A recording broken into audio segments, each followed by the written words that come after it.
Schneider. I'm an ex-government worker who worked 17 years in the black projects, otherwise known as the skunk works. I worked predominantly helping to design and build extremely deep underground military basing. Thank you.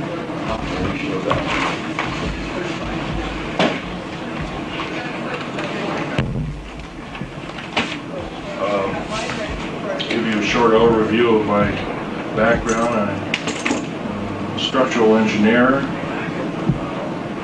both aerospace as well as military applications. Graduate of University of Missouri as well as University of Manchester, England. Primarily working in that university. That's about it for me. I worked in Vietnam, got torn to pieces, shot, whatever. Took 5 years to recuperate, came back, patched me up, so to speak. Went to work for Morrison Knudsen, and from Morrison Knudsen I worked also with EG&G, Bechtel, Aerospatiale of France. I also worked with Fiat for a while, cars by Fiat. I did a lot of work overseas, but predominantly my field was underground mountain basing, also submarine basing. I wrote several treatises on analyzing rock formations by grain structure, and this grain structure would yield a certain pattern, and that certain pattern could be used to analyze and chemically analyze and make special explosives that could be used to blast out large caverns underground, and even when there were caverns, you could still use shape charges to blast inert rock, although a lot of it was done by laser tunneling and drilling. I have a copy of a book here.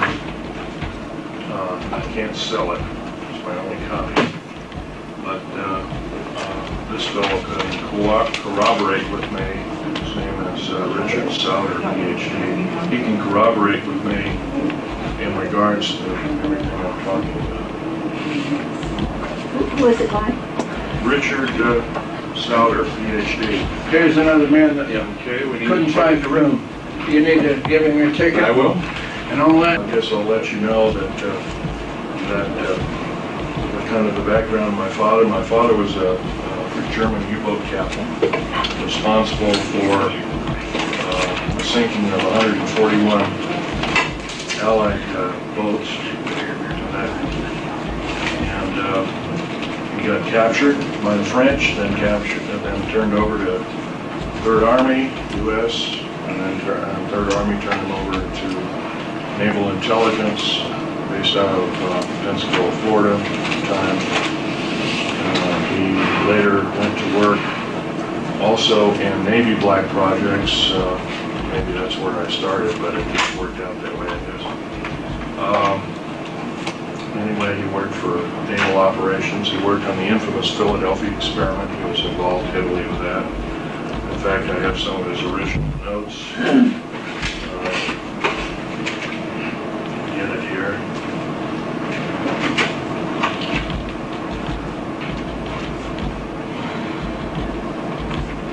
If you don't mind, let's wait a second here. I thought I included them, but I guess I didn't. Strange, they were right here, too. Oh, here they are.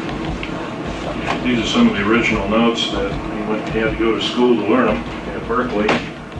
And they were discussing things like element 104, 105 way back in 1950, so obviously that school was a little more accelerated than schools normally of that particular day,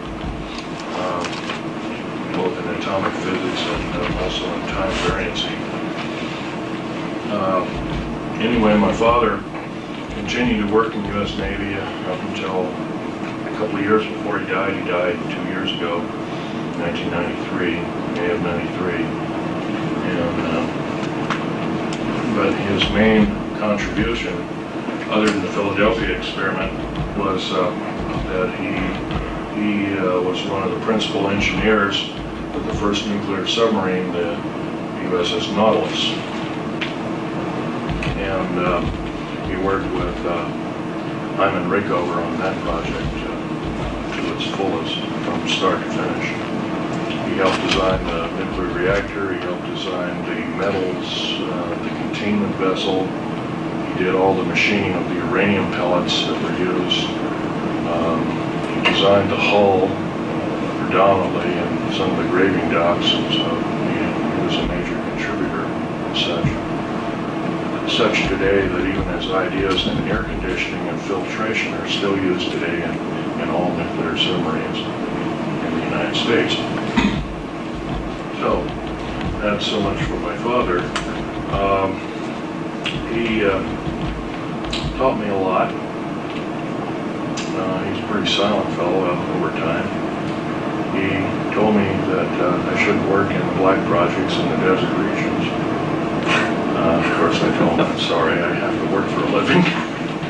And in the early 60s, mid-60s, construction work didn't pay really tremendously. And that's where I got to start. One thing led to another. And when I went over to Vietnam, I got 10 times what a normal construction worker would get. But then the risk was pretty great too. And when I got hurt and recuperated some 5 years later, I got hurt in 1970, and by 1975 I was bouncing around again. And so at that time I went to work for a number of contractors who were primarily underground base builders. And of course, I might give you a brief overview. The first underground bases were basically old gold mines. Just the tunnels were already there. The first missile base, as a matter of fact, I believe it was in northern Montana. It was an old gold and silver mine. And the missiles are still in the old air shafts. The air shafts are re-drilled out and everything. And actually, they made a semi-hardened missile base out of an old gold mine, which is kind of unique, seeing the laser. Well, basically the main part of the talk will deal with what I faced underground. Is there anybody here that is in the frame of mind that they can't take gore or that kind of thing? If there is, there might be a problem because I'm going to get rather graphic. I don't like it, but I can take it. Okay, I'll tone it down a bit, but obviously this workshop basically is everything that I missed in the main talk yesterday. And of course, it's pretty hard to cram 3.5 or 4 hours talk in 50 minutes. I've divided a talk into three topics. I'm going to talk about dumb bases, deep underground military bases, call them dumb bases. Right now there are 131 of them, 129 are fully operational. Each one averages about 4¼ cubic miles hollowed out underground at an average depth of 5,000 feet down. Now, of course, some of them are shallower, some of them are deeper. They're strategically located.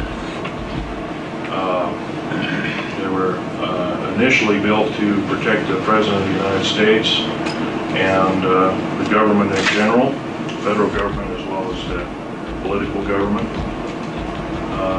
Somehow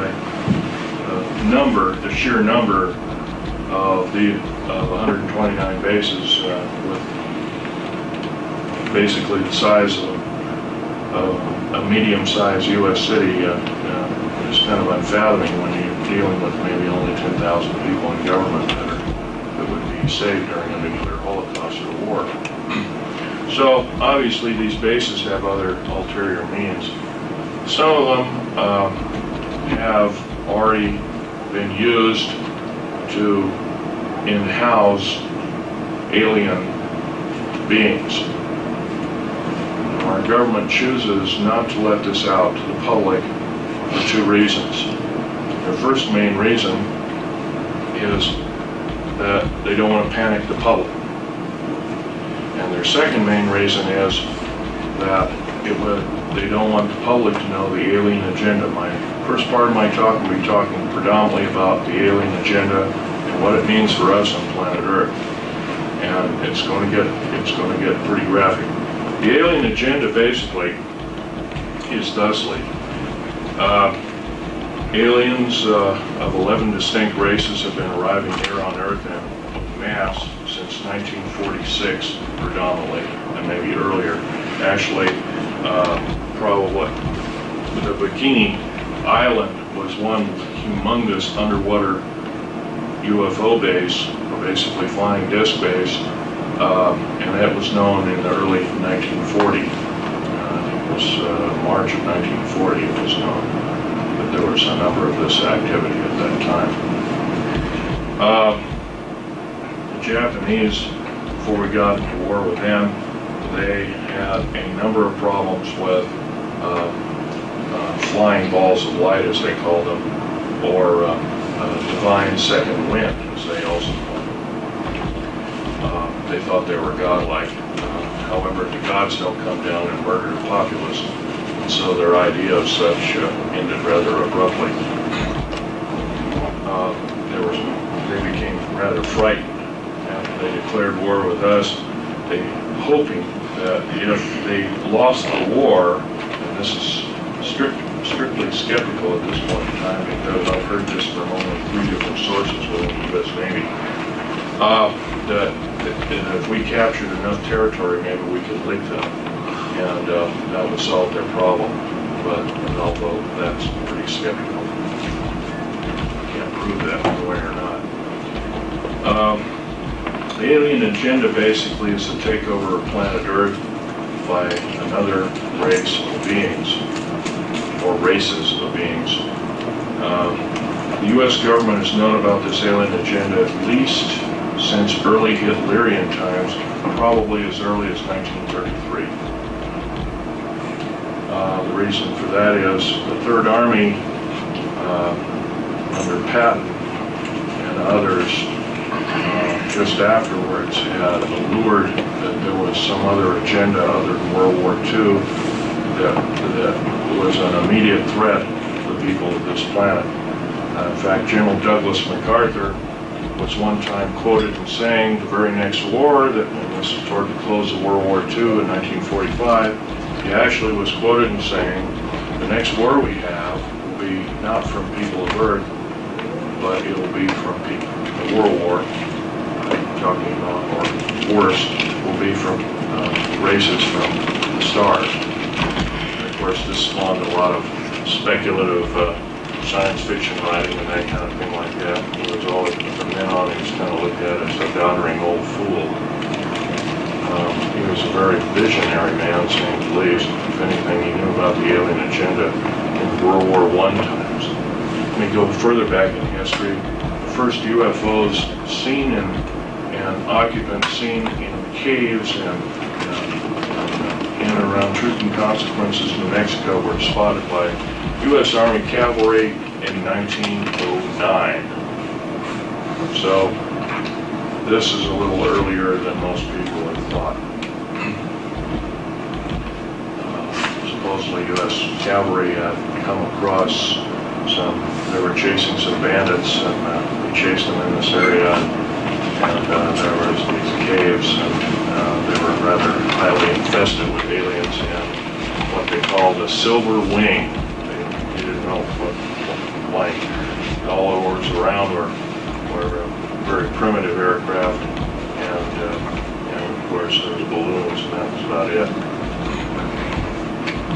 1909 was pretty far back in time.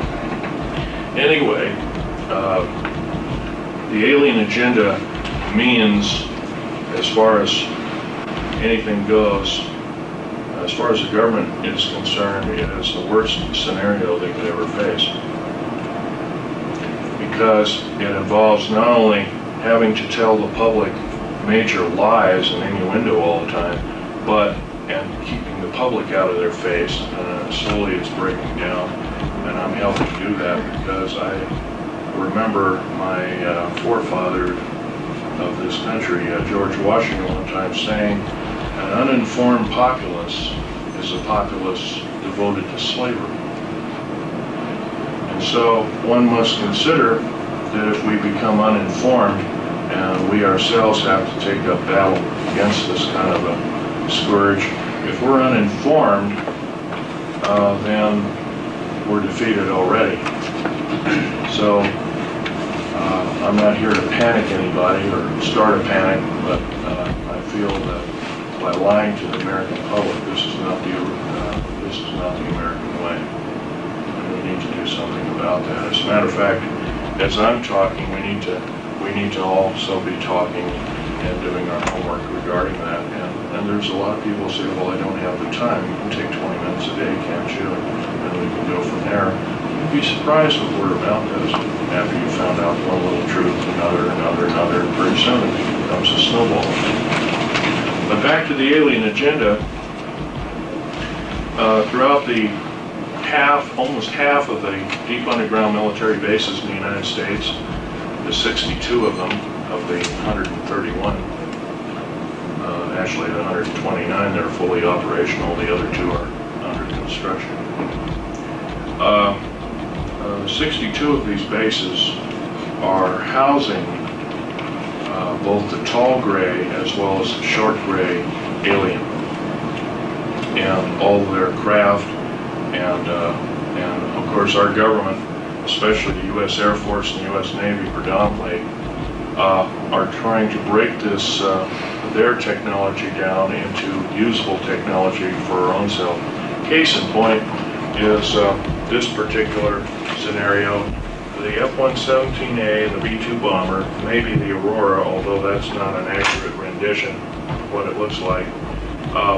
The airframes are predominantly made of alien metals beyond element 109, and metal composites, some of the skins of which are composed of rubber and carbon fiber,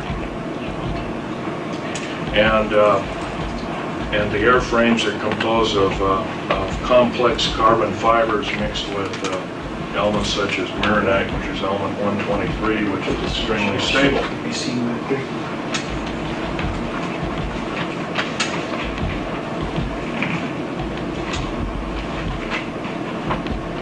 I just kind of slapped this together. It's not quite as professionally done as these, but this was in Saudi Arabia.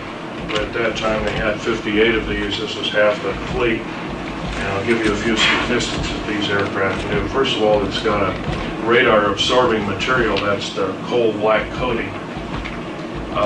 It's a type of and in a while I'll get out some alien artifacts for you, some metals and some of the doping or painting that drips off of this when the aircraft is heated up to a white hot condition. And anyway, these are specially hangared. They have to be kept cool. They have to be kept at a temperature of 60 degrees roughly when they're not moving. There's faceting on the edges. Faceting is a scalenohedral crystalline form. It's a crystalline form that predominantly does not occur on planet Earth, and is an alien, once again, alien technology that has been adapted to Earth-type or terrestrial-type technology. These ideas were first thought of in Soviet Russia, and later they were adapted. They couldn't use that particular kind of thing in the early 70s, and so one of their scientists defected, came over here and started to work immediately with Lockheed. His name was Subakov, I believe is his name. Anatoly Subakov, Alexei Subakov. This fellow was also a pioneer and such. His name was Paul Benowitz.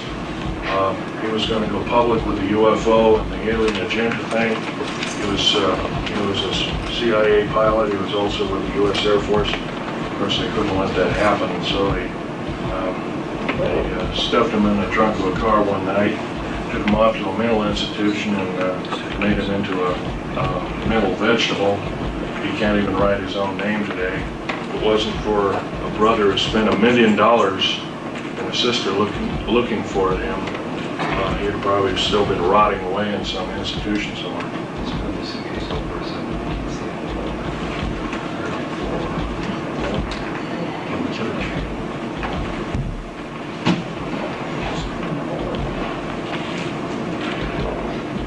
Okay.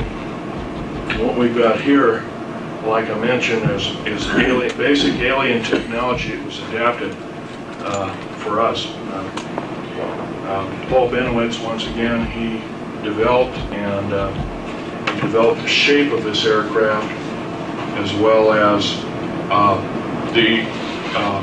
how the bombs were to be dropped. He was also into other projects through Los Alamos. This is in Saudi Arabia, and I'll tell you a few statistics about this during the Gulf War. Would you like to borrow this? Yeah, sure. Thank you. During the Gulf War, this particular aircraft had 4 large bombs underneath. They were called smart bombs, cruise missiles, and also rockets and machine gun fire, Vulcan cannon style, but even more advanced than that. I don't really know quite about that. There was one pilot that sat in here. He literally had to be crammed in, actually right up in here. They had to literally wedge him in there, and took a certain weight and size of individual in this aircraft. And all the Computronics was made by Mitsubishi Computronics and Heavy Electric Industries.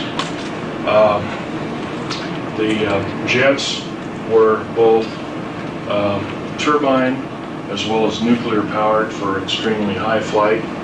By the way, the smart bombs that were used in the Gulf War, 58 aircraft ran 3,706 sorties or missions. 100% of the bombs hit the target. 100% of the rockets hit the target. Shot up, completely destroyed the Iraqi air defense systems. It was a 100% system. Only one aircraft suffered one small hit, or actually where a missile just barely missed it, and it just chipped out part of that, but the aircraft was able to make it home. It was a minor repair. The aircraft's back in service.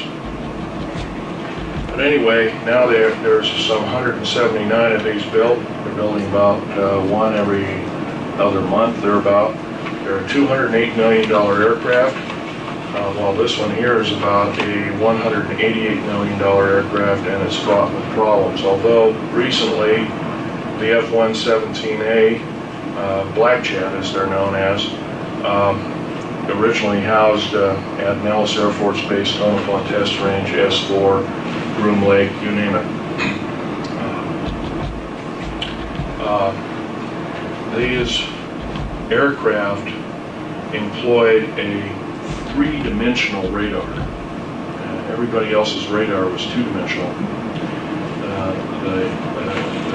The Black Jets employed a 3-dimensional radar, which is far superior.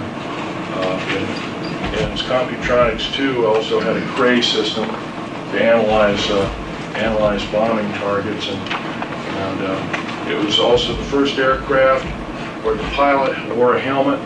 It's called psychoenergetic range finding. It's a copy from the Russian technology, Soviet-Russian technology, where a pilot can think in his own language and arm his weapons and pick his target from his computer. It's still employed in a second and third generation. It's extremely accurate. It cannot be faked. In other words, if another pilot decides to commit sabotage and jump in the cockpit, the plane plane won't even begin to run, let alone any of the missiles firing or anything else. So it's kind of a unique system. It's kind of like the signature gun. And of course, we've heard about those in different movies and whatnot. Now we have the Aurora, which is a trans-atmospheric vehicle. And the Aurora, there's 4 of them currently being tested. I know it's being refuted too by a couple of local gun shows before my lecture. He says, well, the Aurora doesn't exist, Bill, you know that. I said, well, really? I says, well, I guess you don't think this exists either. And that was a picture, that was this map. He said, no, that doesn't exist either. And I said, really? Interesting. I suggest you have a seat and learn something. What the heck was surpassing the Aurora now? Yes, there are 2 other prototypes that are small space shuttles capable of speeds in excess of 40,000 miles an hour. And plus, we also employ 29 prototypes of flying saucer and are successful in piloting those at up to 90,000 miles an hour in the atmosphere without burning up. That's doing something because when you push, you go beyond Mach 3, actually beyond Mach 2.7, you ionize the air around it, and you cause the elements of the air to actually catch fire, and you need a force field around that system to exceed Mach 3 or Mach 4 without burning up, because you'll be as hot as a glowing meteorite coming in at about 30 or 40,000 degrees. Anyway, the Aurora, there's 4 of them flying. They fly day and night. They have 12 people in it as a crew. They can have a skeleton crew of as few as 6. They can basically leave Tonopah Test Range at 7 o'clock in the morning, do a complete loop around Russia and China, take all the pictures. They're predominantly a spy plane. They can take pictures, come back for lunch. That's how rapid it is. They attain from basically zero. Once again, this aircraft, and this aircraft are anti-lifting bodies. They're not conventional winged aircraft. A flying saucer theoretically is a circular wing. These are not. These are anti-lifting bodies. In other words, it takes an incredible amount of speed before they're able to take off. This is all part of the one world government type system. I try to stay away from the political end, but it's kind of like the one world government system. Take over the planet, and hopefully we don't have to tell the people of the planet what the alien agenda is. The alien agenda is what probably never meant, the aliens never meant that we were going to alter the bargain, but the aliens were the ones back in 1954 who cut a treaty with us saying that, well, we'll give you a list of the people that we implant and the cattle we mutilate, and we'll give you the reason why and everything. Of course, that never happened. And they kept altering the bargain until finally in 1979 in Dulce, New Mexico, I was involved in that operation. We'd gone down there to build an auxiliary base in the southern end of Dulce, New Mexico, already existing base on Archuleta Mesa. And lo and behold, when we drilled down, we found aliens were already in there and have been in there for some time. I can tell you when you're standing, say, as I am here, to where this gentleman is over here, and that's an alien gray who's pretty much 7 feet tall, and the meanest looking bastard you ever saw, and not looking like a human being, you kind of get petrified. And as an engineer, of course, I didn't carry a regular big clunky 45 or anything built, because it would get in the way. I carried tools and other kinds of things on my belt, and I always carried a small pistol, Walter PPK with a 9-shot clip, 380. And I emptied one clip into 2 of these alien critters, as they call them, and yes, they are mortal, but I got also, as soon as that happened, as I was reloading, I never got got the clip into the gun, they hit me in the chest with some kind of particle beam weapon that gave me a very high dose of nuclear radiation, similar to cobalt radiation, but not quite, even more nasty. And I was in isolation afterwards for 50 some odd days, 57 days all total, and it took another couple of years to recuperate. And once again, I was in, my body was in a traumatic situation. But here I am talking, so it looks like here we go again. But I've got the scars to prove it. I can verify that they are there. So they're there. It's pretty They gross. are there. It's pretty gross, and I don't want to.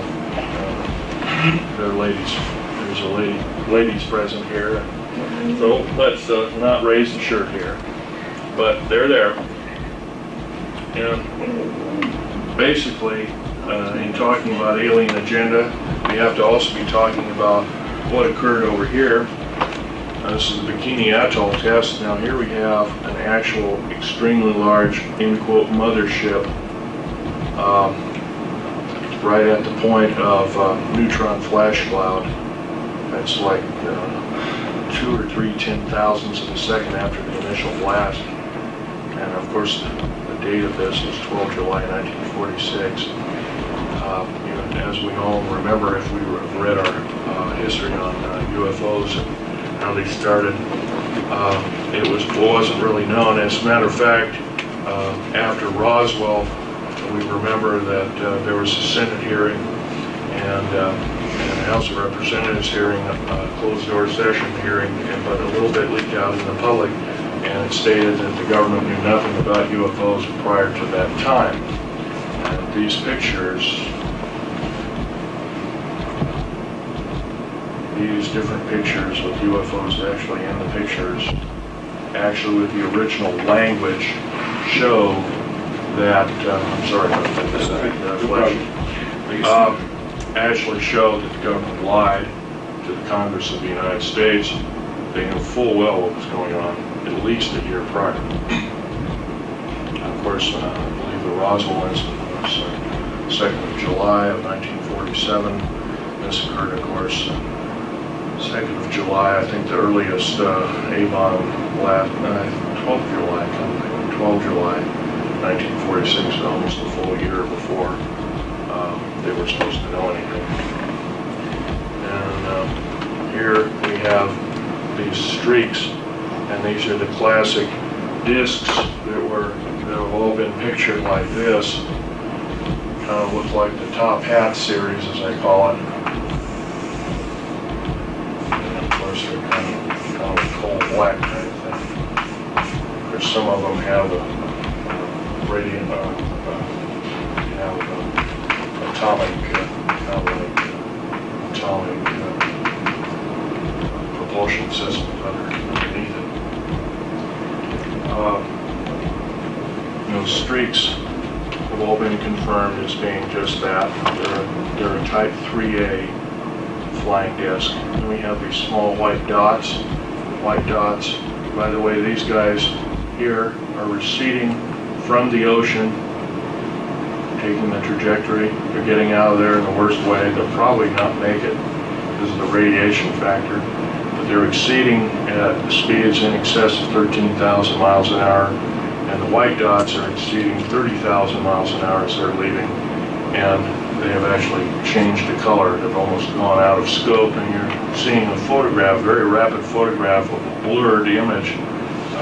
Some of the photographs go from a black splash or dash to this white dot system, and then they go out of scope of what we call visual reality. And that takes some tremendous speed to do that. In this particular overview shot, which is an extremely rare photograph of an atomic blast, as far as I know, this is the only one ever shown to the public of an overview of any kind.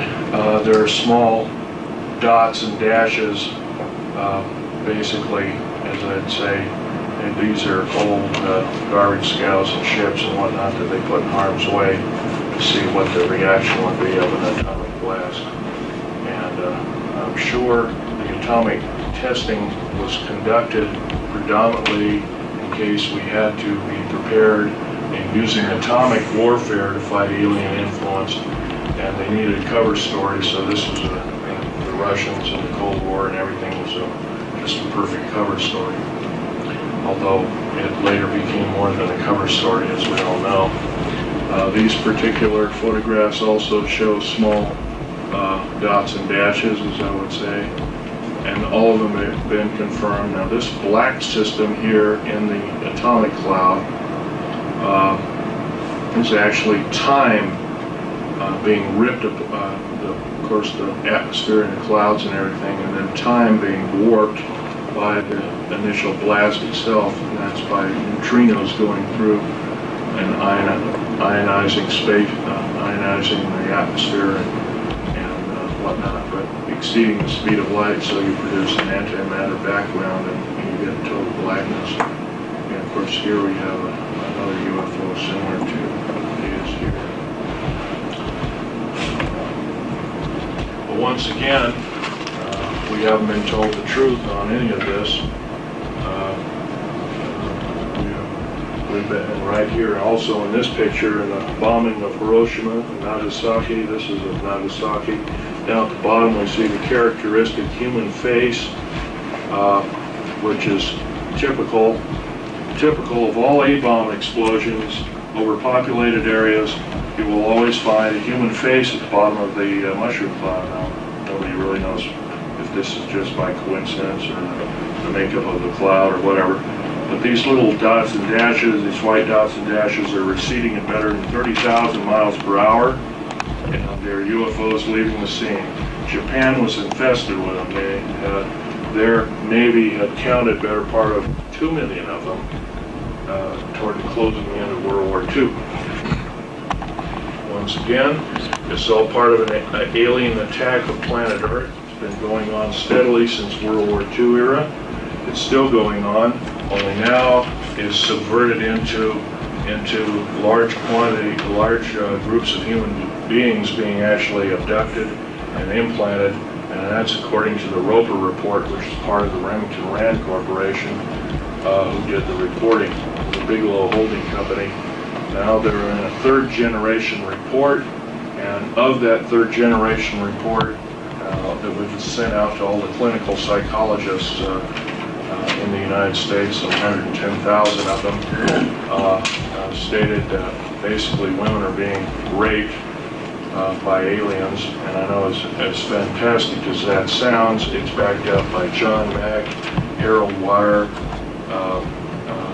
who's an MD as well as a clinical person.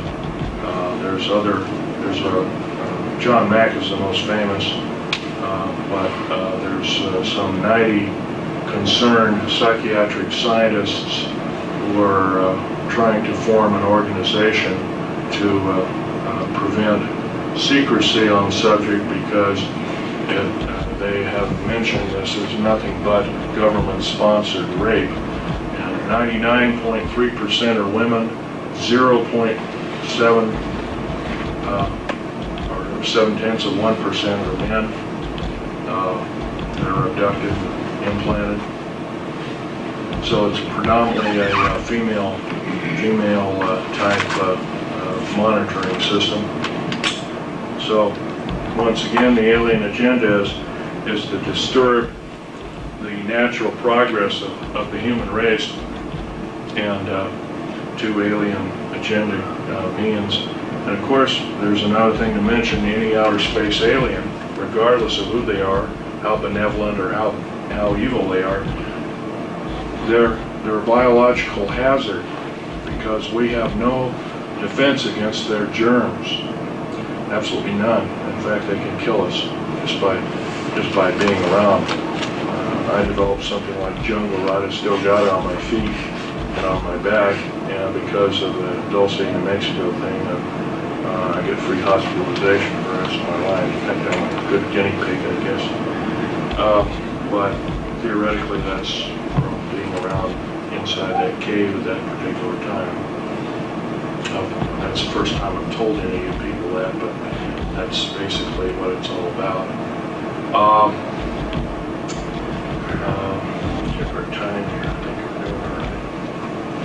Well,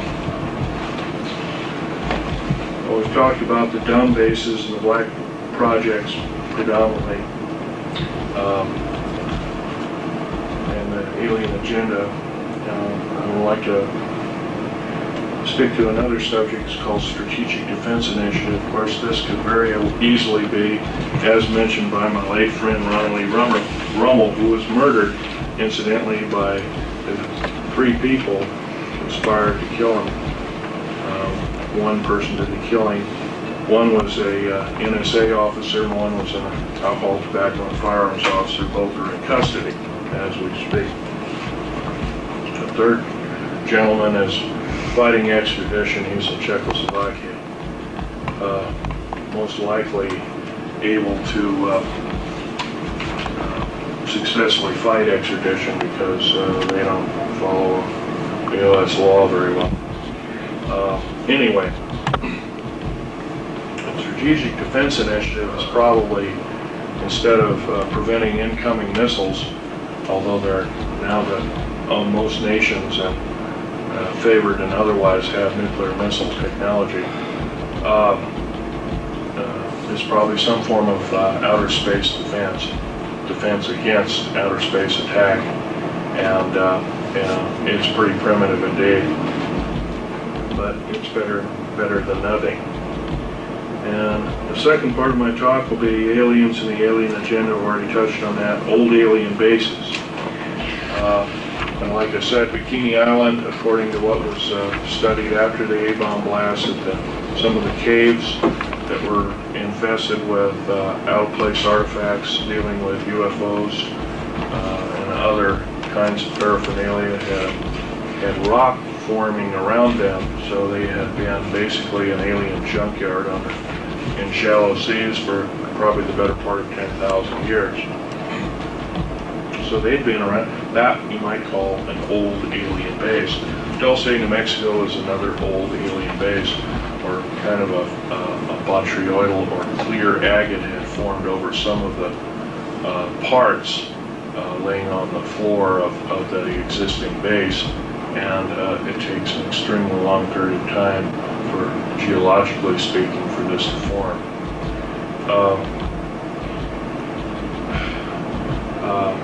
The aliens have probably been here the better part of at least 500,000 and maybe as much as several million years, although I have artifacts here which show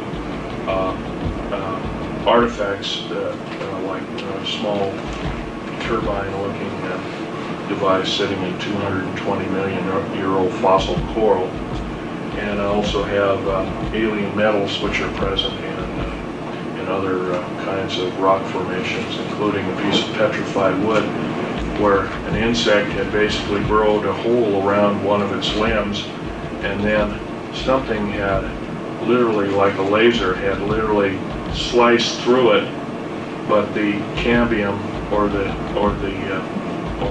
actual layers of the wood had bent as the beam burned its way through it. I've got that in here too, as well as an original piece of instantly petrified, looks like a garlic root that was found in and around Area 51. And this particular piece of garlic type plant was instantly petrified, contains the same exact chemical structure of the quartz crystal, and the quartz crystal only grows in a certain left-handed crystal pattern, and that same pattern is extant on fossil, instantly petrified or fossilized plant life of Hiroshima and Nagasaki. It's identical, chemically identical. So, anyway, the next part of this, second part of the talk, are treaties. Basically, there were 4 distinct treaties made through the United States government from the alien encounter. The first one was in 1944. The second one was 1954. The third one was 1962. And the fourth one was 1979. I'll go backwards. The 1979 treaty was a total violation of incidentally in Dulce, New Mexico, where I got badly hurt.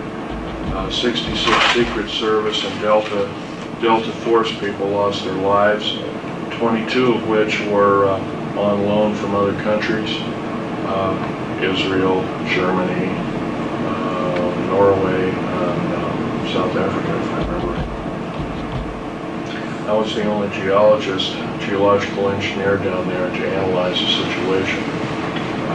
The government basically lied to us. They kind of said that alien presence might be there, but they didn't tell us that they knew that there was an alien base and that they'd already attempted to make contact. And of course, this was disturbing indeed. In fact, a couple of the engineers who managed to survive put the project under duress. Another part of the talk are the intelligence community. The Nazi group, the World War II Nazi or Hitlerian group, the Fatherland Intelligence Agency trained our CIA, our OSS, which became our CIA, and other intelligence communities predominantly, and are still being employed today as we, in quote, the federal government today trains Bosnian troops on American soil, and from what I understand, that's totally illegal, and that's another topic. Now, the third part of the talk is the types of aliens. The large gray two large grays that I shot and killed, I can't tell you how ugly they were, and I can never tell you how graphic the stench was.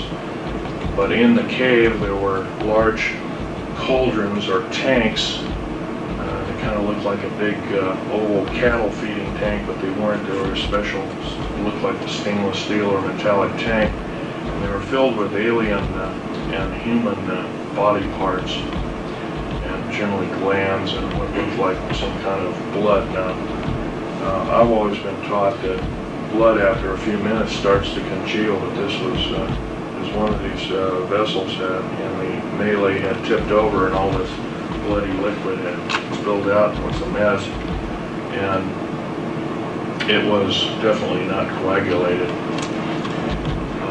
How they did this is anybody's guess. If we remember anything about cattle mutilations, we might also think that basically the blood in these cattle are totally drained out. There's no blood around, in quote, the murder scene of the cattle. So this might be the way they're doing it. Now, whether this is sponsored by our government or other governments is a good guess. If it were up to me, I'd say yes, we're in the thick of it. We made a pact with the aliens, and therefore we must know what their agenda is, and also the federal government must also further know that if they keep the big lie going, they must be in the thick of it in the worst way, and if that's the case, they're an enemy of gross concern. Who is we when you say We, in quote, the federal government. the Department of State? Department of State, Department of the Air Force, Navy, Army, Marine Corps, basic force services, plus the military policing facilities, and the FBI and all that different. They're all hooked into the black projects as a whole. In this part of the black projects, there's kind of like an outer sphere of normal black projects, like building everything from these kind of aircraft here, and doing these kind of experiments here, to building aircraft like this, places like this. And that's kind of on the outside. On the inside of this circle, we get a tighter group of people who really know what the main agenda is, maybe even the enslavement of the human race as a remnant, or something as a scenario like that. And then finally a third category whereby, whereby none of the other two categories would even hint at the possibility or the horror of what's happening. And it's a very compartmentalized system. I can only begin to guess, even though that I've been in the thick of things from the outer core to the second core level, but I have no idea what's in the third core level. No way at all. And because it's so complicated, I've heard some of this run by me. It's so fantastic. It makes a Star Wars or a movie or a Star Trek novel, a Babylon 5 novel look like a kid's toy. I mean, it's too fantastic for me to believe. So I can assume that it might be a otherworldly plan or scenario for taking over the planet, but once again, I can't prove it, so I don't talk about it. Right here, only basically to discuss basically what I know of the alien agenda and through deep underground military basing and the application that I did during this kind of activity for the U.S. government. I'll have a question and answer period in a short time. I've already talked about old firefights. I will tell you right now, I'm breaking major federal law. I'm breaking my entire security oath system. The security oaths, in fact, here's a copy of my 1985 security clearance. You might zoom in on that if you care to. Can you do that? Yeah. Tell me when. Okay. And of course it's got a picture of me, it's got Department of the Air Force, it's got a control number here, it's got a digital control number and name here, it's got a UPC stripe here, it's got a level L. That was only issued to people that worked at Groom Lake and Area S4. And R, restricted zone R4808E. This is a computer chip camera in the card itself. You didn't wear the card like you wore another security card. This one wasn't worn. This was used to get you into the main gate. And there was a large machine. I can't draw it. There was a large machine that looked like a kind of like a curved. The bottom part, you put the card in, and you put your thumbprint on. You're supposed to actually, some of them had two of them. I don't have a second thumb, so this one was made with one. There's normally two here, and the L for a normal person would be up through the UPC stripe. So there was one, and I put my thumb there on the bottom, and if it would flash green, I'd flick the switch, and then I'd insert the card in the second part of the control unit, and there'd be a thing that would hold my forehead, and I could block off my left eye and stick this thing up to my right eye, and it would take a picture of my retina. And then if a green light went off, I could remove my card and I could leave it at the guard shack, and I'd wait for anywhere from 45 minutes to several hours waiting for the next shift to start. I'm breaking all my security oaths by coming out in the open and talking about this, because not only are we dealing with a kind of technology, I believe, that we should be out, that should be out in the public. It should, at least this kind of 50 and 60-year-old material should be out in the public. I feel that in coming clean, so to speak, I don't know quite how to explain it other than the fact that when I initially was told these underground bases were for security in case of nuclear attack in the United States, and it was a total lie. When I found out that aliens were actually entrenched in half of these bases, and these bases, by the way, cost a minimum of $17 billion apiece. The black budget garners $508 billion a year, $1.023 trillion every 2 years. That's 2-year-old information. It's probably more like 1.3 trillion now, which is about 1/4 of the gross national product of the United States. it's no wonder why our economy is kind of up and down here and there. Once again, you might ask, well, how in the heck? We've only been told, we the public have only been told there's a total defense budget of $447 billion, so how can there be $500 billion going on behind the scenes? First of all, black budget means hidden budget. Hidden budget is totally hidden from congressional view and oversight, cannot be audited by the U.S. Treasury system at all. It is a separate, independent taxing body entity within the federal government structure, which, by the way, is illegal. Totally illegal. It's primarily financed by drug operations by the CIA and the NSA and the Drug Enforcement Administration, and now the FBI is implicated also. Recently there was an FBI man who came out of the cold, so to speak, and told all, only to find himself murdered, and he took a vacation in England, he got himself murdered. That was in the paper about 3 years ago. Anyway, 9 attempts on my life have been taken, all since the 1st of January of this year.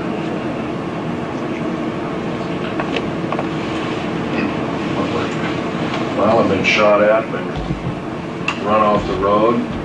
3 times I've been run off the road, one of which is I'm a very good driver. I used to race cars for somewhat of a hobby type living. I used to race everything from Formula 1 on down, motorcycles and stuff like that when I was a kid, so I lived kind of on the edge all the time. So I became a very good driver, a very defensive driver, and so if somebody's trying to run me off the road, like before my Vegas talk, I dropped a friend of mine off at 29 Palms area and saw another friend in the Marine Corps hospital who was dying of cancer. And on the way out of there, you have to skirt around a whole mountain range. You just can't take the easiest way in a straight line out. It'd be nice, but it doesn't work that way. You have to skirt around these mountains. And I had a Ford Taurus with a police interceptor motor, and roughly an 8-liter motor. It's a real monster. And there were 2 long Ford E350 vans, and they all had Air Force markings on them. They all had guns, and they were all shooting, and they were missing. And I flew by them and took a picture of their, as a blur, I took a picture of them, got a very good picture of their license plates. And then they sped up and tried to squeeze me in this way, and then finally I just slid right in the middle of the road, and the road was just wide enough for basically one-way traffic. And one of them rolled over and kept going down for about 300 or 400 feet down a very steep ravine. The other one was a shallow ravine about 10 feet deep. And I just kind of peered over, got unhooked my seatbelt and peered over, and there was a big fire started on down there. I could hear people screaming, but I'm sorry, it's their deal. I just kept on going. That was one way. Recently I got shot at when I was with a retired FBI agent. We were going to go to a Patriot talk show down near Salem, Oregon. And I got shot here, here, and here. It's what's called the CIA cocktail. I don't have normal ribs after Dulce, New Mexico fiasco, where my ribs were burnt and cauterized, my fingers are burnt off of me, etc.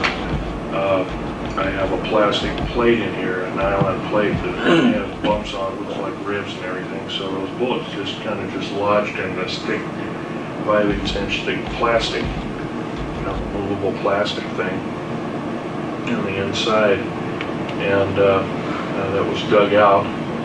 And once again, here I am recuperating from another problem, and all because I'm trying to bring the American public. And I love my country more than my life, otherwise I wouldn't be doing this for ridiculous group of things by coming clean, but I feel I have to because the American public was not only been lied to, but when I was asked to,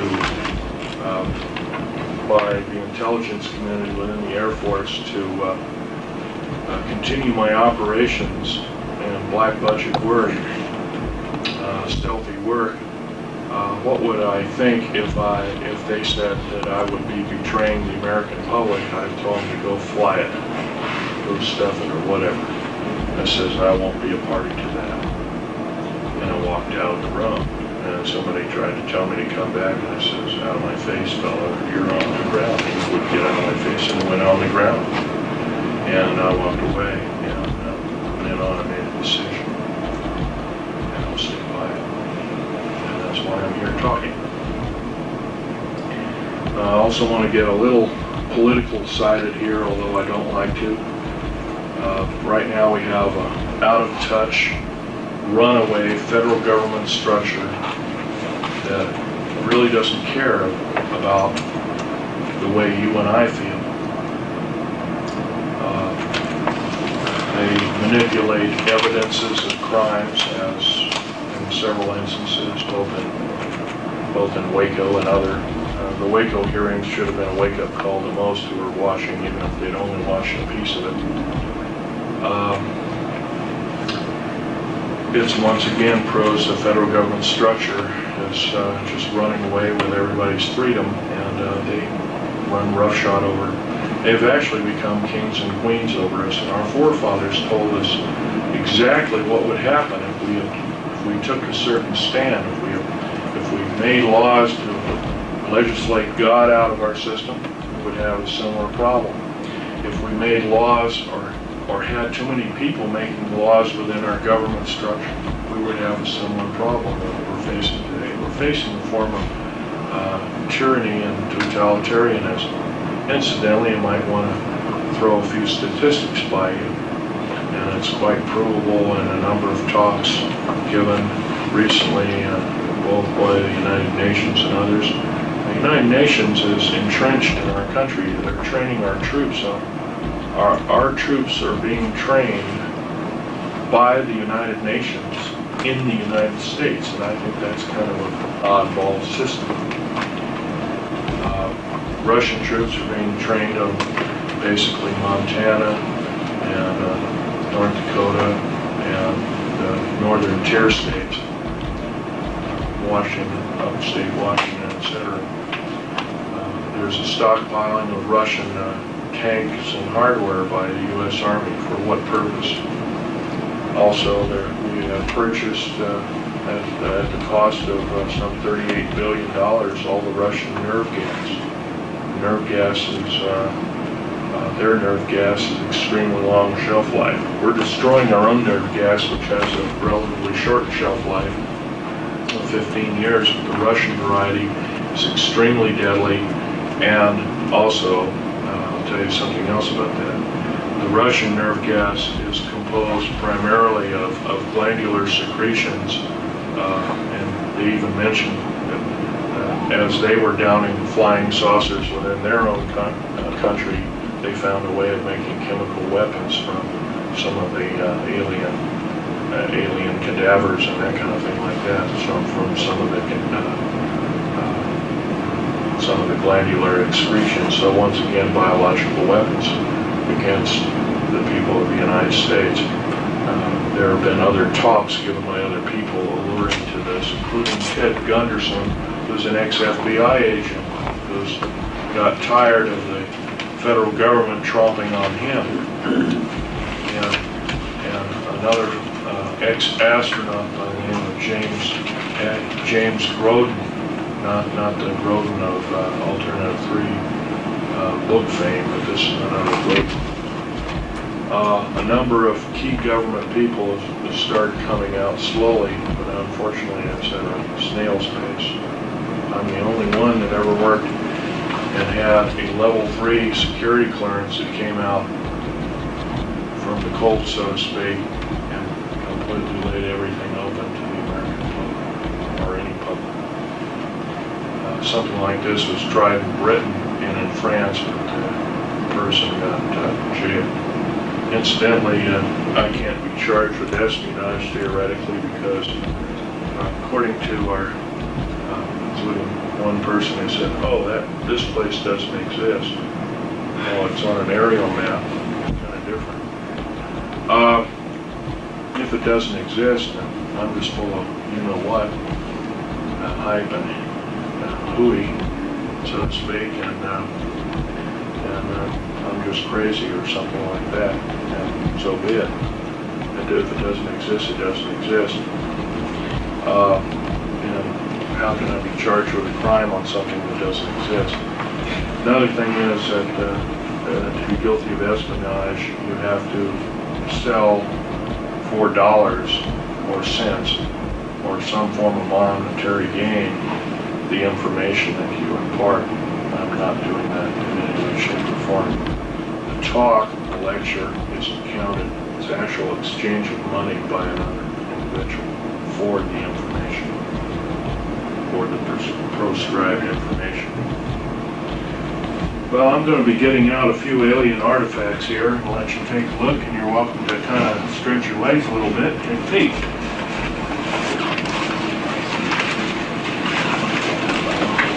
Clear off some of these things here so you can see them. Talking about, if you look at very carefully, and I'll leave my hand lens out for you to take a peek. By the way, when you use this hand lens, you want to get right up on the object like this. You'll see a line going straight through with the wood layers, the cambium coming this way as whatever went through it, burnt through it. It's very interesting philosophy. And there's another out-of-place artifact, or boom part, so to speak. This is another fossil. This is at one time a cave mushroom, a fossil plant. Something cut it absolutely perfectly, like a laser, cut right through the thing, and part of it slid off, and it later got perfectly petrified, similarly to the Hiroshima and Nagasaki atomic bomb test with a similar signature. Here's this petrified, instantly petrified garlic plant. Incidentally, this is 65 to 100 million years old. This is 105 to 130 million years old, and this is roughly 30 million years old. It has the exact chemical makeup and structure of quartz crystals formed on its surface, and on the internal structure of the plant itself, which the top part, of course, the sprout is all broken off. This is the sprout underneath it. And the quartz crystals are identical to material found at Hiroshima and Nagasaki after the three-top bomb.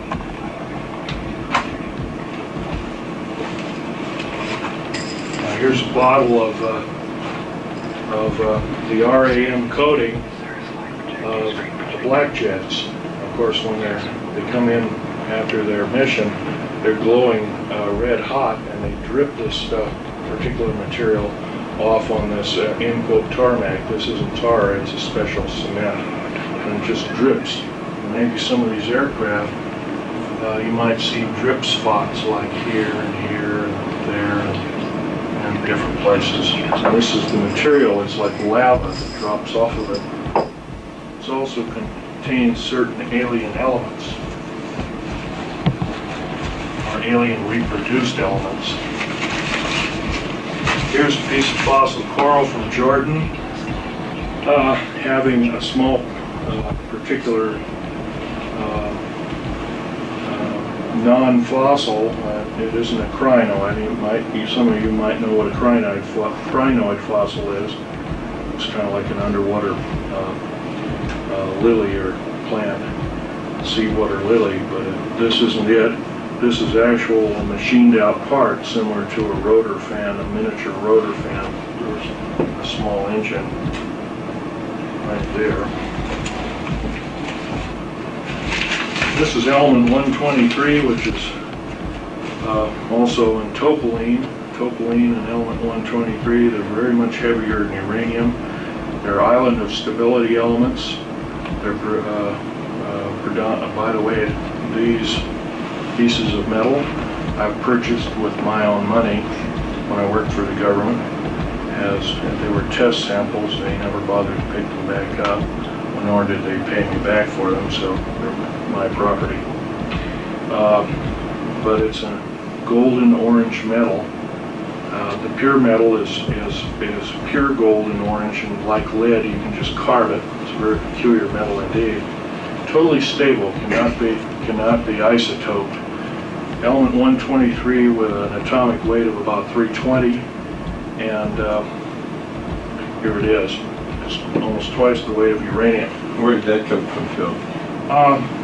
That was formed down at Dulce, New Mexico, and also there were scrap heaps and scrap piles of it in and around Tonopah Test Range, which is right here. Tonopah Test Range is actually up above Groom Lake. It's actually, Is that metal from our soil?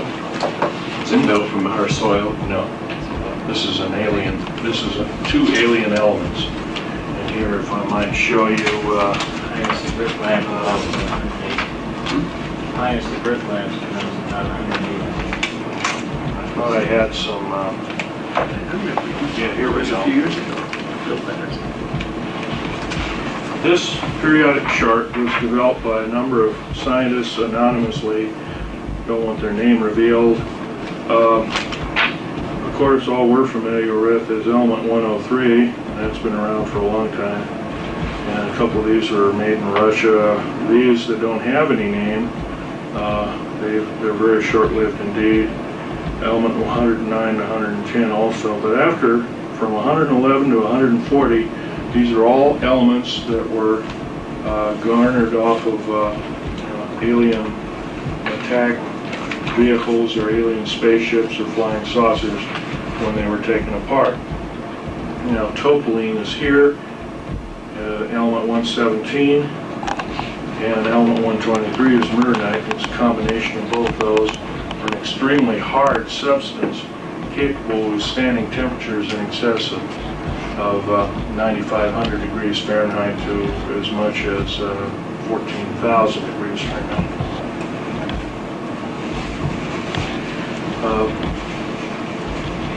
This piece of material is it's a kind of in a fleur-de-lis pattern.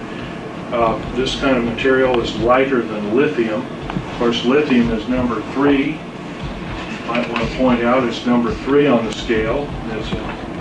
It's a terrestrial element, but this is somewhere between 2 and 3, between helium and lithium. It also is an alien element.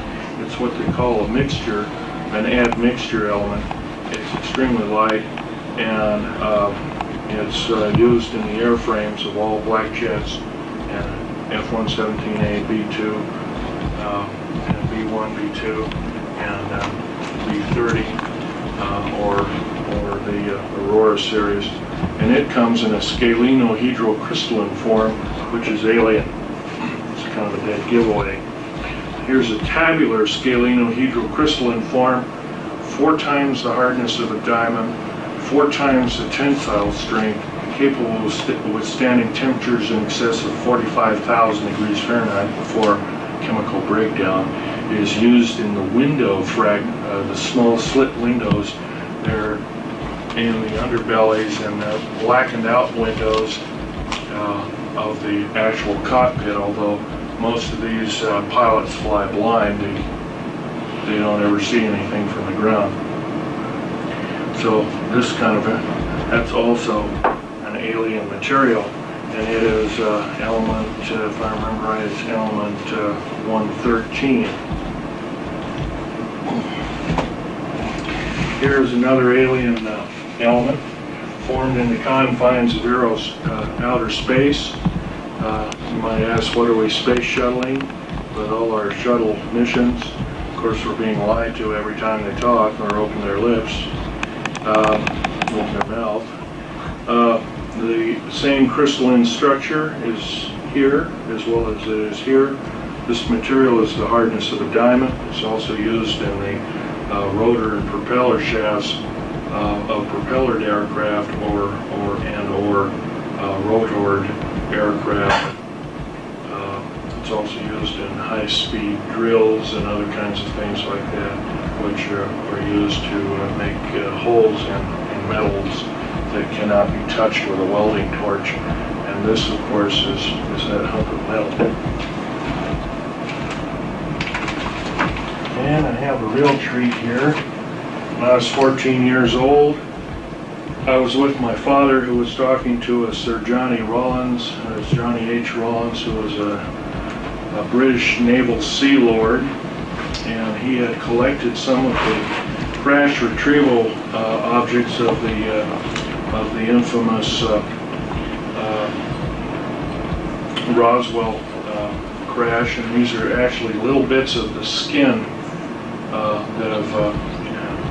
And of course, you remember the skin, you couldn't bend it or cut it or anything. The way they did this, of course, they dropped liquid nitrogen on it, and they used a hammer technique of shattering it, and it became brittle.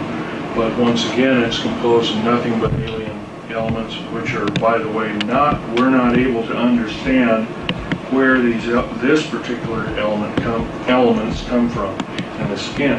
It's the thickness of the sheets of paper you're writing on, and that's all it's needed to be meteor-proof and missile-proof and everything else. And these things have crashed, of course, and they've also been shot down by luck, predominantly not by skill. And I'll let you look at that, but you can handle these other things, but don't handle this.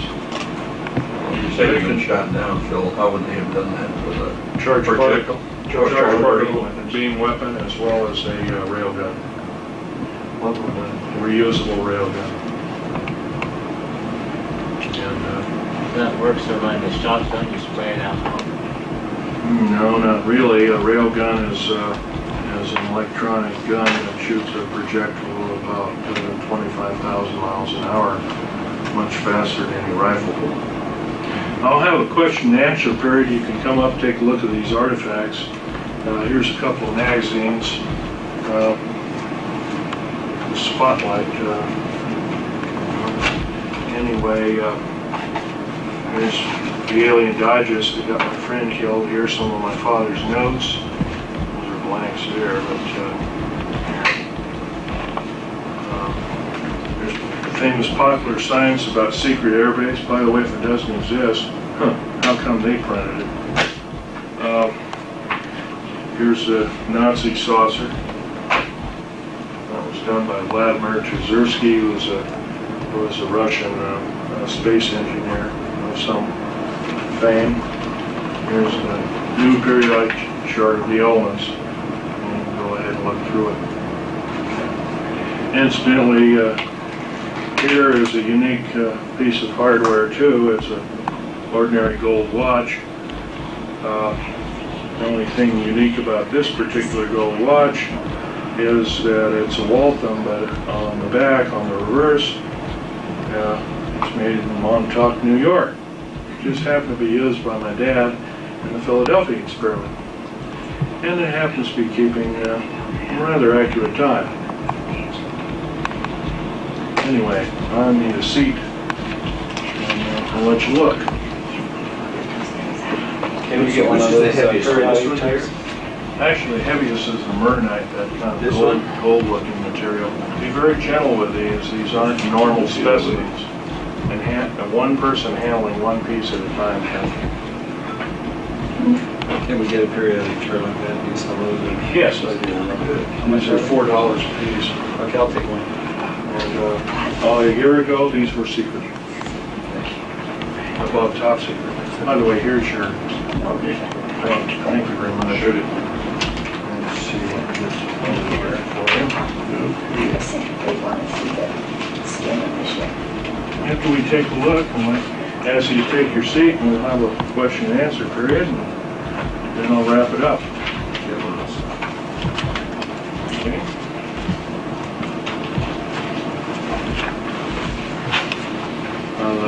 The aerial maps are $2 if you want one of those. Those are actual aerial maps used at Groom Lake, and those were made in 1966. Also have portfolios of selected pictures of the atomic bomb blasts at Bikini, as well as Val Thor. And if there's some of them that need labeling, I'll label them for you after the talk. Do you have one like that, Phil? Yes, I do. Matter of fact, this I can't sell. Take a look inside of that canyon, so to speak. You get an interesting formation. See how the wood fibers have just literally been separated. Yeah, that's right. Of course, you've heard about straws and going through telephone poles after a tornado. Well, maybe this was that kind of a thing, although it seems really remote. Oh, those are $20. Yeah, these are $20, and they're a select group. Is this in there too? Well, I'll tell you what, I'll just throw this in. How about that? What's inside these? There's a select group of pictures, like here at the streaked saucers leaving ground zero. I have other ones marked with USS Eldridge. This is, by the way, is the USS Eldridge ready room. It's a ready room aboard the USS Eldridge, and I think Al Bielek will verify that. And that's one of their. How many ready rooms? Is Al here? Yeah. How many ready rooms were aboard the USS Eldridge?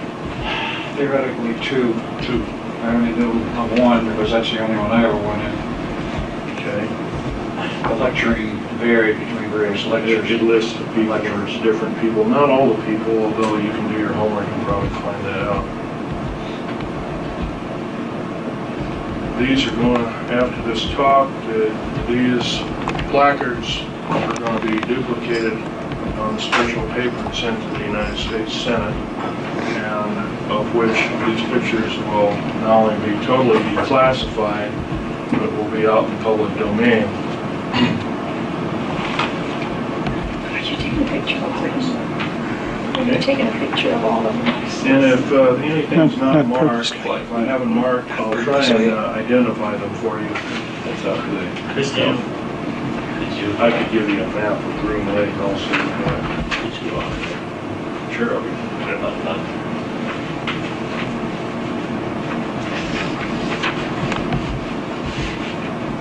Again, doesn't work.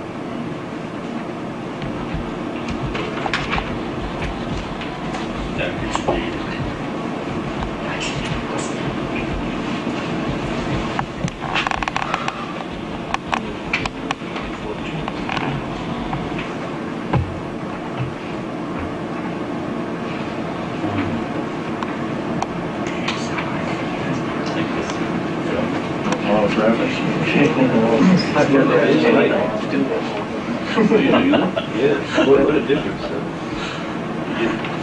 This is the heaviest one? Yeah. It's the hardest one? And to see that.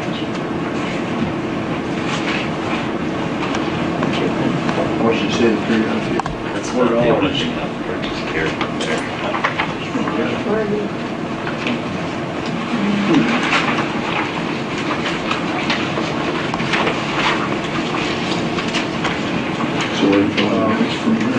From here I give a couple more talks. I am uprooting myself. I'm probably going to live in Idaho. Want to go through a boat? No, I don't think so. I can go down the wall. It's a shame. I kind of like the guy actually. Is it the stuff that zips off of the stuff? Yep, it is. And what is that called there for? It's called RAM.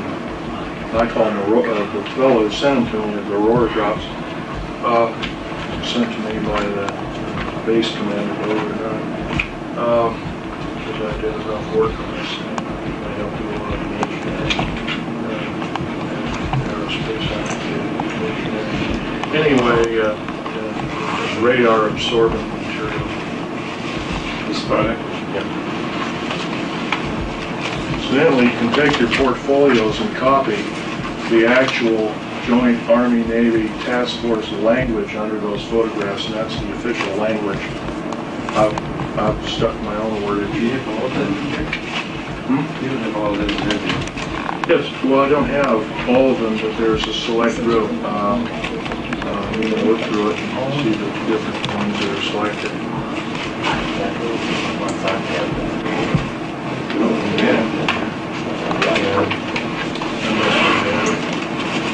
You know, that passed away 2 years ago, you said? Yeah. We got A-bomb disease, aplastic anemia. Somebody occurs, atomic war veterans. Atomic era veterans.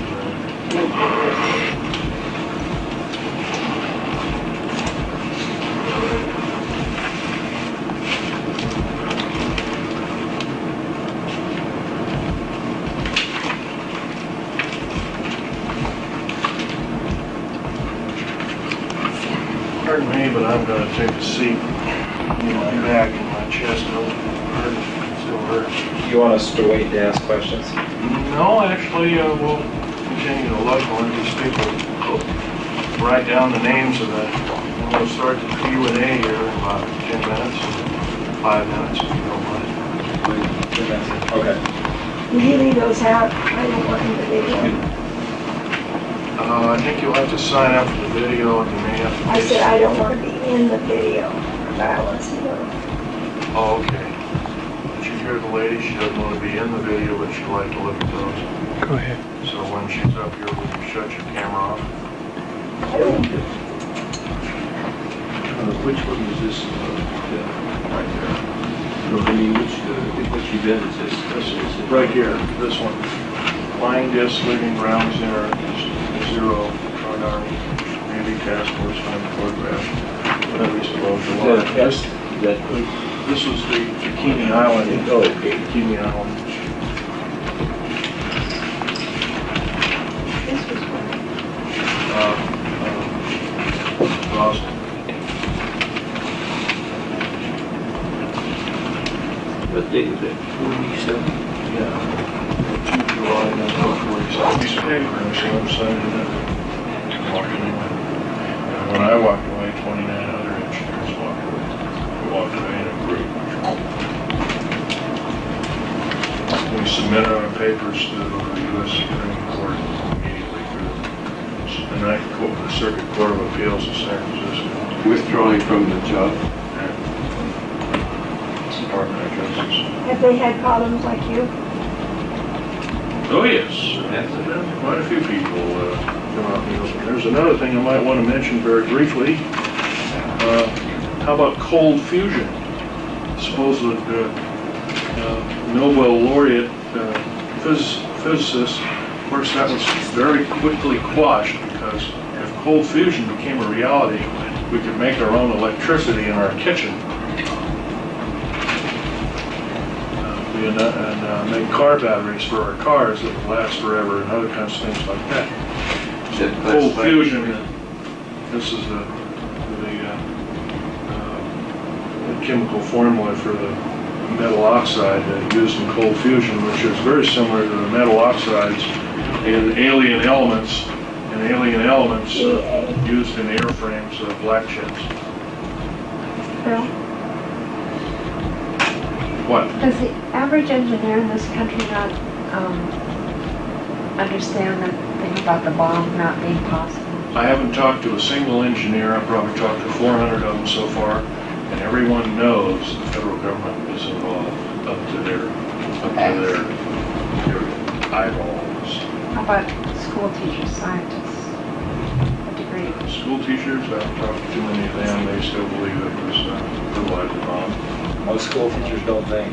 Most school teachers, you're right, do not think. Higher education is a joke. Most need this anymore here? Was that the bonds and these are the cold fusion? Yeah. And your point was that it was valid, that It was very valid. It was proven. The people donated the award to Greenpeace at the end of it all. I'm not a proponent of them, and I guess they didn't burn it Anyway, the award was $140,000 for their discovery, and the U.S. military said, no, you can't do this. Now they're working with cold fusion with Japan. The information is forbidden to be told the public of the United States. Once again, we're treated as babies and children by our federal government structure and told that and lied to and saying that this is a bunch of hyperbole. I'll tell you folks, if we don't do some serious changing and talking in groups, maybe in small groups like I'm doing, but maybe not coming, have to come clean and come out of the woodwork, so to speak.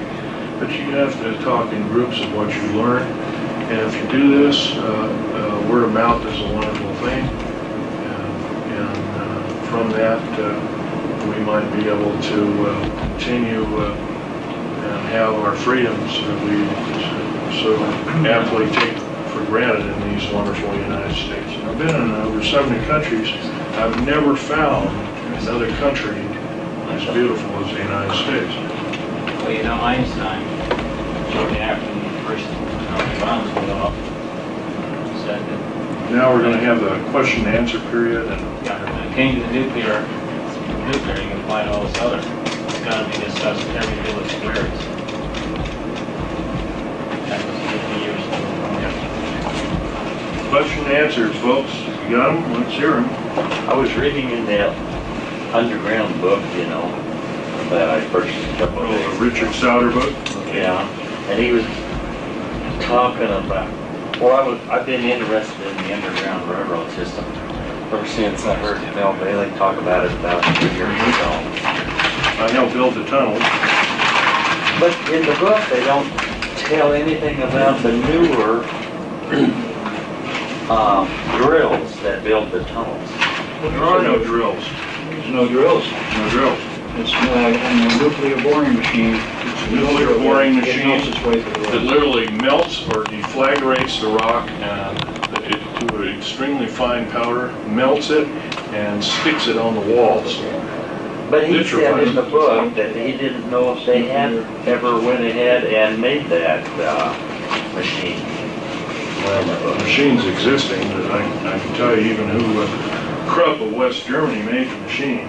He had no pictures of the later of that machine. What he had was more of the obsolete machines. Even obsolete equipment can drill up to 7 miles a day. And we've been lied to when they say a quarter of a mile a day. Even through solid rock? Even through solid rock, yes sir. 7 miles a day. Even if they have to take the material out and haul it away? There's nothing to take out. Here's nothing to take out to speak of. It's all vaporized. Here's another piece of titanium metal mixed with alien elements. Very hard material. Doesn't break. It's used in all of the black jets, stealth aircraft. Why was the big mercury mines that were found by Las Vegas, why were they confiscated? They run very deep. For one thing, they were used for everything from atomic waste disposal to putting bad news aliens and making a little jail out of it, I guess, if you wanted to call it that. It's a good way of, once again, hiding the problem from the public. So it's tied into the underground system where the mines were? Yeah, absolutely. Where were they by? They were outside of Las Vegas, I've heard. But... they're over near Mercury, Nevada. You were talking about 129 of the underground bases and about half of them being used to house the aliens. What are the other half used for? The other half are used strategically by different military organizations, mostly Army and Air Force and Navy, for research and development laboratories predominantly. and also medical research and development laboratories and chemical weapon laboratories. Once again, these bases have been built unceasingly day and night since 1940. And if you were to add up all the bases, all the cost of all the bases, it's pretty close to $2 quadrillion. How can they keep this so, keep the public so uninformed, Well, it's pretty especially easy. the people that live around the areas? It's pretty easy to keep it away from the public. They've done a real good job of it, with the exception of people like myself that come out of the woodwork. So to speak, the public believes the lie, the big lie. Of course, you know the old adage about lies is you have to keep telling them to keep, and then you get to a point in time where you believe them to such a degree that you become part of the lie. You live the lie. Is this where they do their cloning? Supposedly, a lot of these things are horrific beyond degree.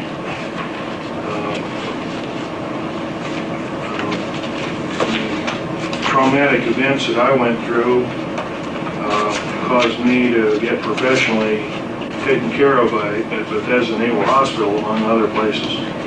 And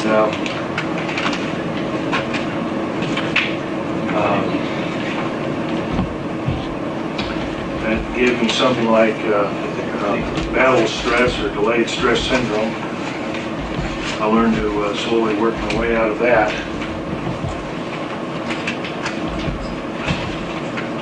It was not easy.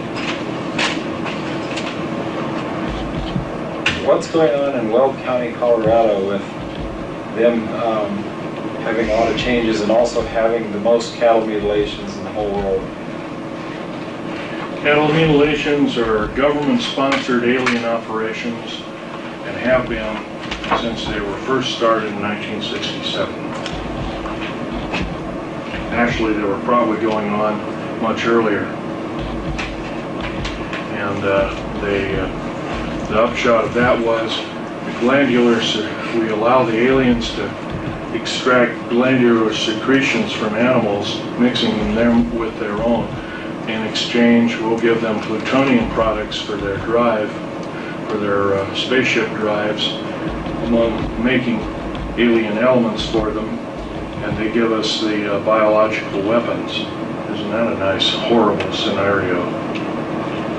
So this kind of stuff is bad news indeed. By the way, being a U.S. citizen in good standing, I can't stand it anymore. I think we can do better. And if our government officials will not keep, in other words, if they keep telling us the big lie, keep purporting the big lie, I think it's time we not only vote them out, we demand them out. We impeach them out.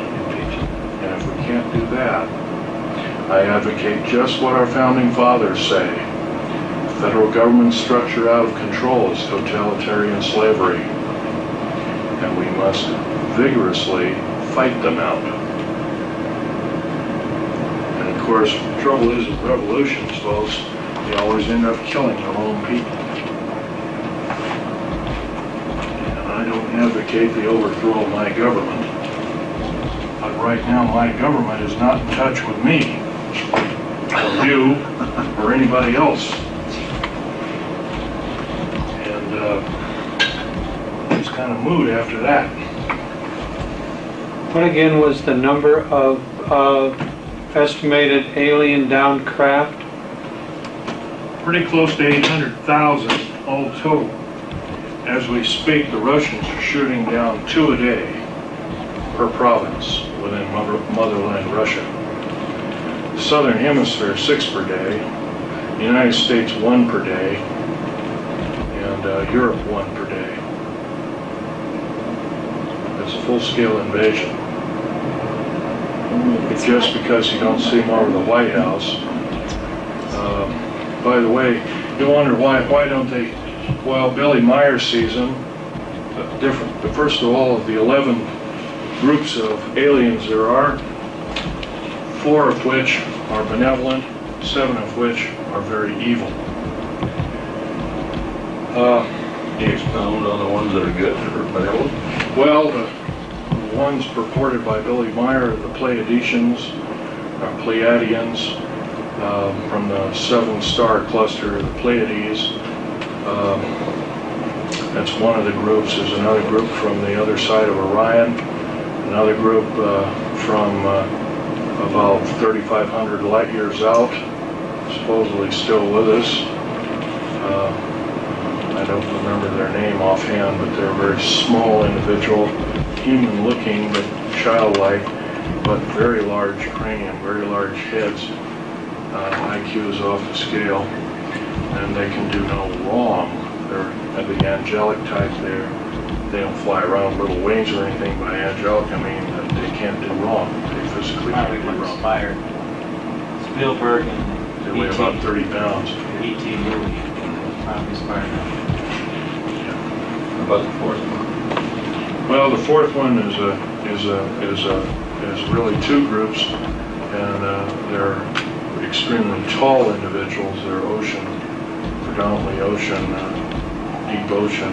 They live in deep oceans, and they basically harvest our minerals, and then they're kind of, you can see, they're always in oceans of below 20,000 feet. They're these two-tiered antennas found, and of course our submarines have found them years and years ago. In fact, during World War II, some submarine warfare and encountered several at very shallow depth. They didn't know whose weapon or whatever they were. Are the aliens our biggest threat, or is our federal government the biggest threat? Both are our major threat at the present time. It's bad enough we have one, well, that little two. Does Wolf County, Colorado have an underground base in that area? Colorado has 3 underground bases, one at DIA. I believe what you mentioned, what was it, Weld? Weld County is the biggest, one of the biggest counties in the United States. I believe it's in the northeastern section of that county, if I remember right. I'd have to look at a map. I can identify every base on a map. I have the latitudes and longitudes of such bases. And by the way, if I mention that does entail espionage. If I mention all of them, and I cannot do that to the crowd, and I want to keep on talking as much as I can. So that's one thing I promise to do, but I have to break my promise, and I'll tell you that it's wrong in admitting that. I encountered something when I was back east and with friends up there. You'll have to speak, otherwise. I visited Minnesota. I was coming back and I decided to take a different route to get off of the interstates and take U.S. Highway 36 across northern Kansas. And about 20 miles from the Colorado border, there was suddenly construction. 36 was completely cut off. And the detours went way around, and I didn't do that. I just went down and got on I-70. Over that area, about, I guess, 15 minutes later, I saw strange formation clouds in perfect chrysalis. And I was convinced there's something under the very active. And it usually cut off the U.S. highway. The name of those clouds is, if I can interrupt, is altocumulus lenticulatus, or lens-shaped clouds. Almost always predominantly, there are two kinds of clouds. The kind, if you go up to Virginia City sometime in April or May, you'll see these clouds that come right up, roaring up to a steep mountain. You'll look at them and they'll just disappear. They'll cease to go over your shoulder. It's nothing. It's kind of, that's altocumulus lenticulatus A. And the B kind, it almost looks as like a black thunderstorm-like cloud, and they always have metallic discs in the center. And if you take your camera, your eye won't probably see them. The camera will pick up metallic dots within that cloud structure, and those dots can be professionally analyzed, and you'll come up with the conclusion that they are flying discs. I hardly ever see those clouds more than 20 or 30 miles from mountains. But I at that point was at least 200 air miles, straight line distance from Long's Peak, which is the nearest to the big mountain landmark. I When you see had this mountain I had spotted landmark, such near Portland, Oregon, and took pictures, submitting it to a TV radio station and TV and radio station. They've never got on the air. I wonder why. But they're rare clouds. If you ever have a chance to take a picture of them, you should. What causes the clouds? Well, the natural formation, of course, is altocumulus. They're extremely high cumulus cloud formation. Of course, cumulus is a building. It's a big, kind of like a thunderhead or a thundercloud. It's air currents rushing up, and of course, with the altocumulus lens-shaped or cookie-shaped clouds, you have air currents rushing up. Basically this, right Excuse here. me, air currents rushing up and air currents rushing down, and what they do is they compress the clouds, and then there's air circulation, generally in a clockwise or counterclockwise measure. I studied weather when I was in high school. That was one of our curriculums, believe it or not. But you've got it right there, it's a man-made one of sorts.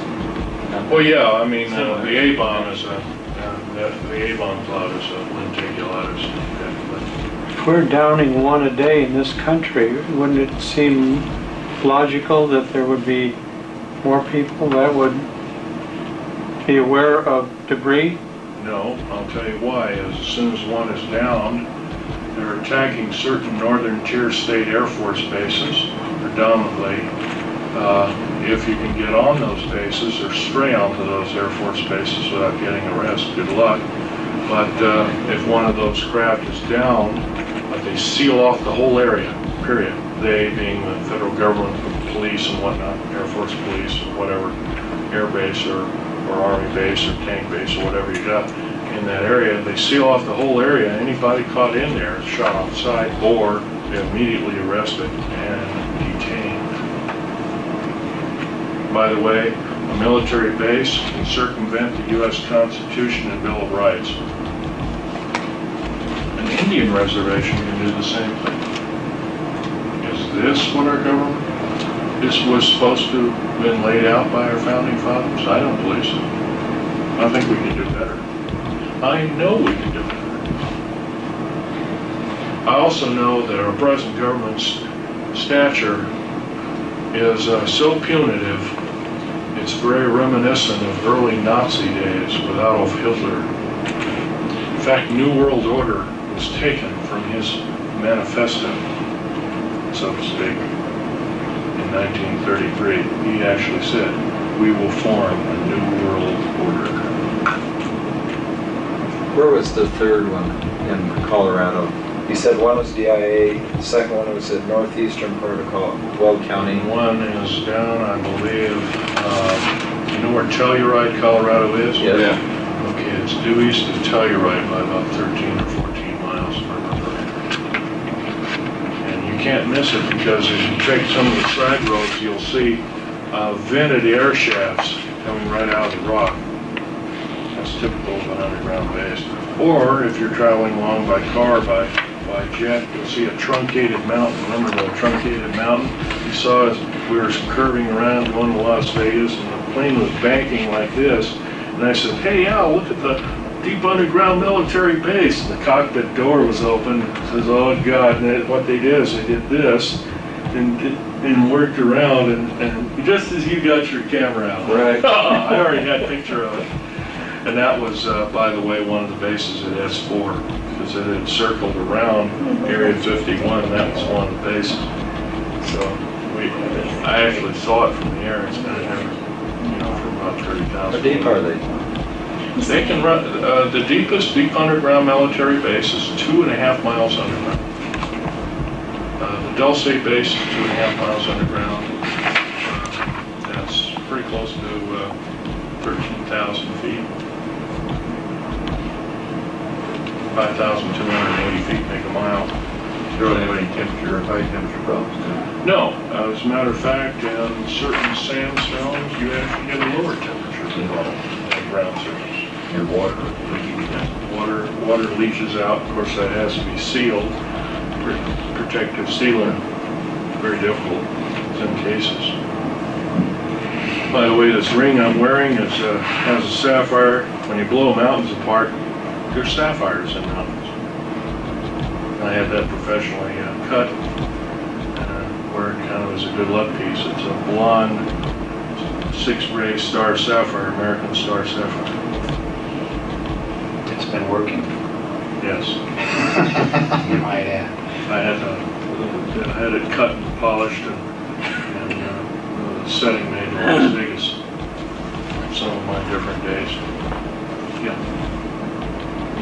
Well, what about when you're just driving along and it seems to be nothing around and you'll see these white pipes coming out of the ground with turbines on the top? Exactly. Is that one? That's one type. There's one of those It's an in air shaft. Denver.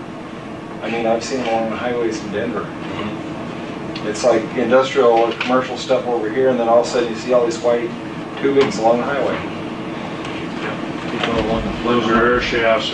Some of them are run very deep. Some of them are run only 400 or 500 feet underground.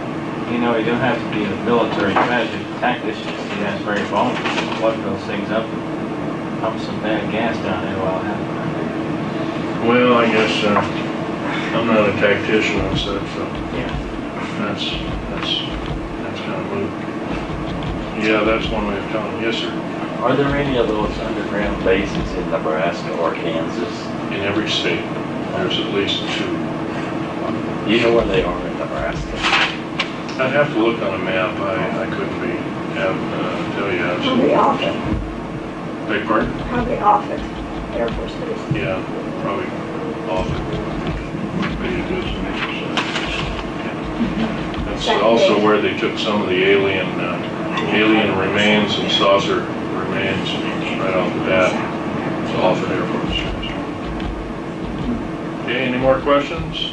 One more question. Do they have underground base up by Sedona, Arizona? North? Yes, sir.